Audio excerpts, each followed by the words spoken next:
नमस्कार दोस्तों, आपका एक और नए स्टोरी में स्वागत है। राजस्थान का इतिहास वीरता की सच्ची गाथाओं के साथ साथ अनूठी प्रेम कहानियों के लिए भी जाना जाता है। यहाँ अनेकों प्रेम कथाएं प्रचलित हैं, लेकिन उनमें से कुछ ही ऐसी है जो इतिहास के पन्नों पर अपना नाम लिखवाने में सफल हुए। ऐसी ही एक कहानी है मारवाड़ के एक वेश्या की बेटी की, जिसने राजा के आदेश की अवहेलना की।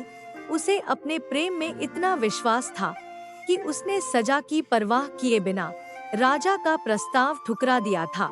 ये प्रेम कहानी पूरे राजस्थान में बहुत मशहूर है।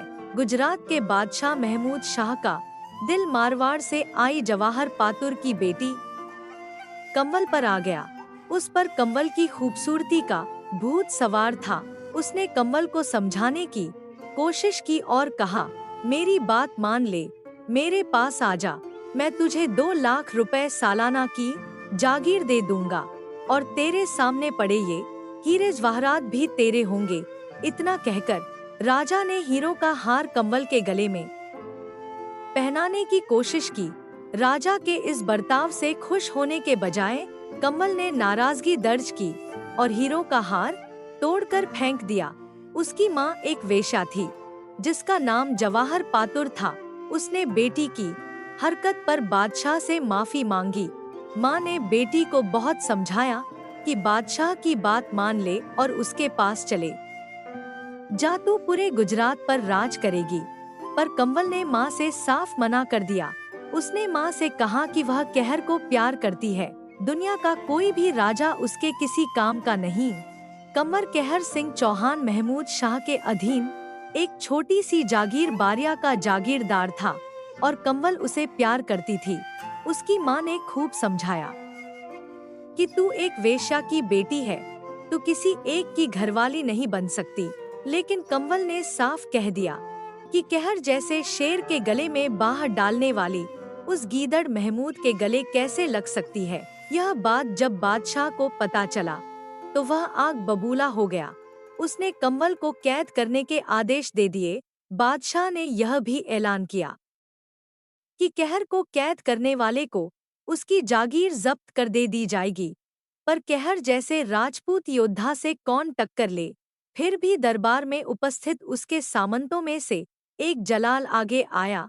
उसके पास छोटी सी जागीर थी, सो लालच में उसने यह बीड़ा उठा ही लिया। होली खेलने के बहाने से उसने कहर को महल में बुलाकर षड्यंत्र पूर्वक उसे कैद कर दिया, ताकि कंवल अपने प्रेमी की दयनीय हालत देख दुखी होती रहे। कंवल रोज पिंजरे में कैद कहर को खाना खिलाने आती। एक दिन कंवल ने एक कटारी व एक छोटी आरी कहर को लाकर दी। उसी समय कहर की दासी टुन्ना ने वहां सुरक्षा के लिए नैनानाला खां को जहर गिली शांग जिला बेहोश कर लिए। तैनात फालूदा खां को जहर मिली भांग पिला बेहोश कर दिया। इस बीच मौका पाकर कहर पिंजरे के दरवाजे को काट आजाद हो गया और अपने साथियों के साथ से बाहर निकल आया। जागीर जब्त होने के कारण कहर ने मेवाड़ के एक सीमावर्ती गांव के मुखिया गंगो भील से मिलकर आप बीती सुनाई। गंगो भील ने अपने अधीन 60 गांवों के भीलों का पूरा समर्थन कहर को देने का वायदा किया। कहर के जाने के बाद बादशाह ने कहर को मारने के लिए कई योद्धा भेजे, पर सब मारे गए। इसी बीच बादशाह को समाचार मिला कि कहर की तलवार के एक वार से जलाल के टुकड़े टुकड़े हो गए। कंवल कहर की जितनी किस्से सुनती उतनी ही खुश होती और उसे खुश देख बादशाह को उतना ही गुस्सा आता, पर वह क्या करे, बेचारा बेबस था। कहर को पकड़ने या मारने की हिम्मत उसके किसी सामंत व योद्धा में नहीं थी। छगना नाई की बहन कंवल की नौकरानी थी। एक दिन कंवल ने एक पत्र लिख छगना नाई के हाथ कहर को भिजवाया। कहर ने कंवल का संदेश पढ़ा। मारवाड़ के व्यापारी मुंदड़ा की बारात अजमेर से अहमदाबाद आ रही है, रास्ते में आप उसे लूटना मत और उसी बारात के साथ वेश बदलकर अहमदाबाद आ जाना। पहुंचने पर मैं दूसरा संदेश आपको भेजूंगी। अजमेर अहमदाबाद मार्ग पर बारात में कहर व उसके 4 साथी बारात के साथ हो लिए। कहर जोगी के वेश में था, उसके चारों राजपूत साथी हथियारों से लैस थे। कंवल ने बादशाह के प्रति अपना रवैया बदल लिया, पर नजदीक जाने के बाद भी महमूद शाह को अपना शरीर छूने ना देती। कंवल ने अपनी दासी को बारात देखने के बहाने भेज कहर को सारी योजना समझा दी। बारात पहुंचने से पहले ही कंवल ने राजा से कहा, हजरत, कहर का तो कोई अतापता नहीं, आखिर आपसे कहाँ बच पाया होगा। उसका इंतजार करते करते मैं भी थक गई हूँ। अब तो मेरी जगह आपके चरणों में ही है। लेकिन हुजूर, मैं आपकी बंदी बनकर नहीं रहूंगी। अगर आप मुझे वाकई चाहते हैं तो आपको मेरे साथ विवाह करना होगा, और विवाह के बारे में मेरी कुछ शर्तें हैं, वह आपको माननी होगी। कंवर की शर्तें: 1. शादी मुंदड़ा जी की बारात के दिन ही हो। 2. विवाह हिंदू रीतिरिवाजानुसार हो, विनायक बैठे, मंगल गीत गाए जाए, सारी रात नौबत बाजे। 3. शादी के दिन मेरा डेरा बुलंद गुंबज में हो। 4. आप बुलंद गुंबज पधारें तो आतिशबाजी चले, तोपे छूटे ढोल की थाप पर। 5.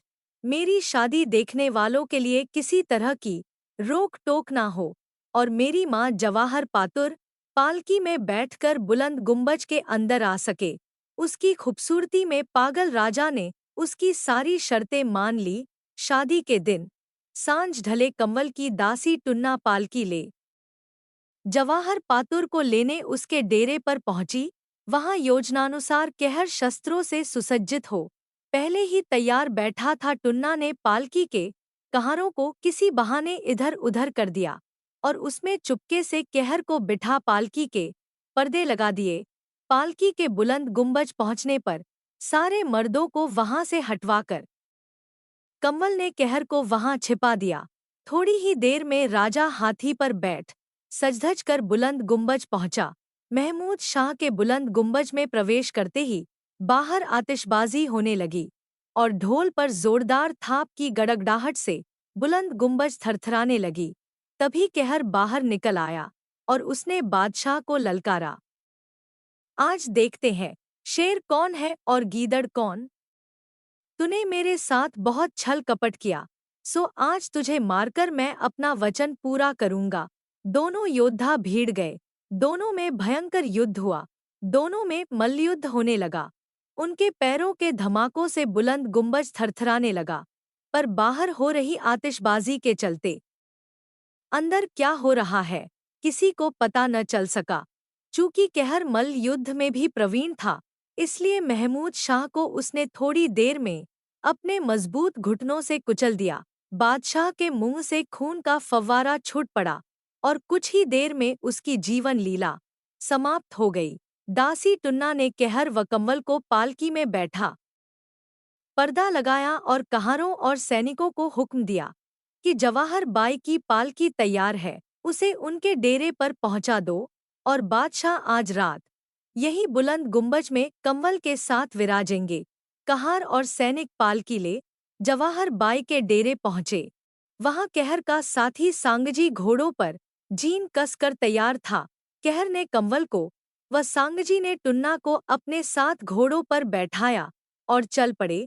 जवाहर बाई को छोड़ने आए कहार और शाही सिपाही एक दूसरे का मुंह ताकते रह गए। साथियों, अगर वीडियो अच्छी लगी हो तो वीडियो को लाइक और हमारे चैनल को सब्सक्राइब कीजिए।